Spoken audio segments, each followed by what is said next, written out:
ఆదికాండము 49వ అధ్యాయము. యాకోబు తన కుమారులను పిలిపించిట్లనెను, మీరు కూడి రండి, అంత్య దినములలో మీకు సంభవింపబోవు సంగతులను మీకు తెలియచేసెదను. యాకోబు కుమారులారా, కూడి వచ్చి ఆలకించుడి. మీ తండ్రి అయిన ఇశ్రాయేలు మాట వినుడి. రూబేను, నీవు నా పెద్ద కుమారుడవు. నా శక్తియు నా బలము యొక్క ప్రథమ ఫలమును, ఔన్నత్యాతిశయమును, బలాతిశయమును నీవే. నీళ్లవలే చంచలుడవై నీవు అతిశయము పొందవు.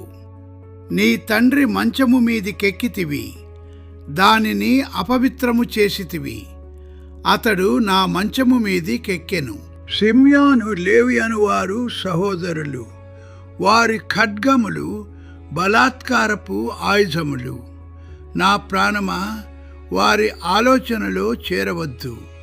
నా ఘనమా, వారి సంగముతో కలిసి కొనవద్దు.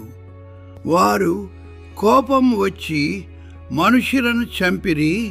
తమ స్వేచ్ఛ చేత ఎద్దుల గుదికాలి నరములను తెగగొట్టిరి. వారి కోపము వేండ్రమైనది, వారి ఉగ్రతయు కఠినమైనది. అవి శపింపబడను. యాకోబులో వారిని విభజించెదను, ఇశ్రాయేలులో వారిని చెదరగొట్టెదను. యూదా, నీ సహోదరులు నిన్ను స్తుతించెదరు. నీ చెయ్యి నీ శత్రువుల మెడ మీద ఉండును. నీ తండ్రి కుమారులు నీ ఎదుట సాగిలపడుదురు. యూదా కొదమ సింహము, నా కుమారుడా, నీవు పట్టిన దానిని వచ్చితివి. సింహము వరెను, గర్జించు, ఆరు సింహము వరెను. అతడు కాళ్ళు ముడుచుకొని పండుకొనెను. అతని లేపువాడెవడు? షిలోహు వచ్చు వరకు యూదా యుద్ధ నుండి దండము తొలగదు. అతని కాళ్ల మధ్య నుండి రాజదండము తొలగదు. ప్రజలు అతనికి విధేయురయ్యుందురు. ద్రాక్షావల్లికి తన గాడిదను, ఉత్తమ ద్రాక్షావల్లికి తన గాడిద పిల్లను కట్టి, ద్రాక్షారసములో తన బట్టలను, ద్రాక్షల రక్తములో తన వస్త్రమును ఉదుకును. అతని కన్నులు ద్రాక్షారసము చేత ఎర్రగాను, అతని పళ్ళు పాలచేత తెల్లగాను ఉండును. జెబూలూను సముద్రపు రేవున నివసించును. అతడు ఓడలకు రేవుగా ఉండును. అతని పొలిమేర సీదోను వరకు నుండును. ఇశ్శాకారు రెండు దొడ్ల మధ్యను పండుకొనియున్న బలమైన గార్ధభము. అతడు విశ్రాంతి మంచిదగుటయు, ఆ భూమి రమ్యమైన దగుటయు చూచెను గనుక అతడు మోయుటకు భుజము వంచుకొని వెట్టిచేయు దాసుడగును. దాను ఇశ్రాయేలు గోత్రికులవరే తన ప్రజలకు న్యాయము తీర్చును. దాను త్రోవలో సర్పముగాను, దారిలో కట్లపాముగాను ఉండును. అది గుర్రపు మడిమెలు కరుచును. అందువలన ఎక్కువాడు వెనుకకు పడును. యెహోవా, నీ రక్షణ కొరకు కనిపెట్టియున్నాను. బంటుల గుంపు గాదును కొట్టును, అతడు మడిమెను కొట్టును. ఆషేరు నద్ద శ్రేష్టమైన ఆహారము కలదు. రాజులకు తగిన మధుర పదార్థములను అతడిచ్చును. నఫ్తాలి విడువబడిన లేడి, అతడు ఇంపైన మాటలు పలుకును. యోసేపు ఫలించడి కొమ్మ ఊట యొద్ద. ఫలించడి కొమ్మ దాని రెమ్మలు గోడమీదికి ఎక్కి వ్యాపించును. విలుకాండ్రు అతని వేధించిరివారు బాణములను వేసి అతని హింసించిరి. యాకోబు కొరుచు పరాక్రమశాలి అయిన వాని హస్తబలము వలన అతని విల్లు బలమైనదగును. ఇశ్రాయేలునకు బండయు మేపెడివాడును ఆయనే.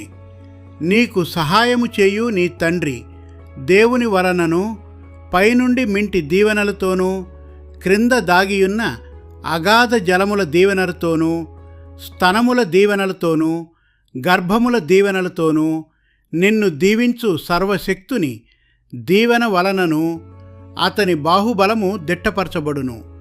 నీ తండ్రి దీవెనలు నా పూర్వీకుల దీవెనలపైని చిరకాల పర్వతముల కంటే హెచ్చుగా ప్రబలమగును. అవి యోసేపు తల మీదను తన సహోదరుల నుండి వేరుపరచబడిన వాని నడినెత్తి మీదను ఉండును. బెన్యామీను చీల్చునట్టి తోడేలు అతడు ఉదయమందు ఎరను తిని అస్తమయమందు దోపుడు సొమ్ము పంచుకొనును.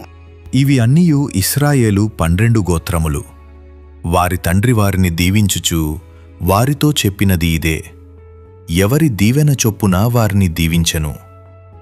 తరువాత అతడు వారికాజ్ఞాపించుచు ఇట్లనెను, నేను నా స్వజనుల యొద్దకు చేర్చబడుచున్నాను. హిత్తీయుడైన ఎఫ్రోను భూమి యందున్న గుహలో నా తండ్రుల యొద్ద నన్ను పాతిపెట్టుడి.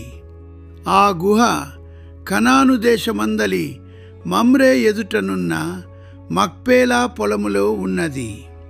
అబ్రహాము దానిని, ఆ పొలమును హిత్తీయుడవు ఎఫ్రోను యొద్ద శ్మశాన భూమి కొరకు స్వాస్థ్యముగా కొనెను. అక్కడనే వారు అబ్రహామును అతని భార్య అయిన సారాను పాతిపెట్టిరి. అక్కడనే ఇస్సాకును అతని భార్య అయిన రిబ్కాను పాతిపెట్టిరి. అక్కడనే నేను లేయాను పాతిపెట్టి తిని. ఆ పొలమును అందులోనున్న గుహయు హేతుకుమారుల యొద్ద కొనబడినది అనెను. యాకోబు తన కుమారులకాజ్ఞాపించుట చాలించి మంచము మీద తన కాళ్ళు ముడుచుకొని ప్రాణము విడిచి తన స్వజనుల యొద్దకు చేర్చబడెను.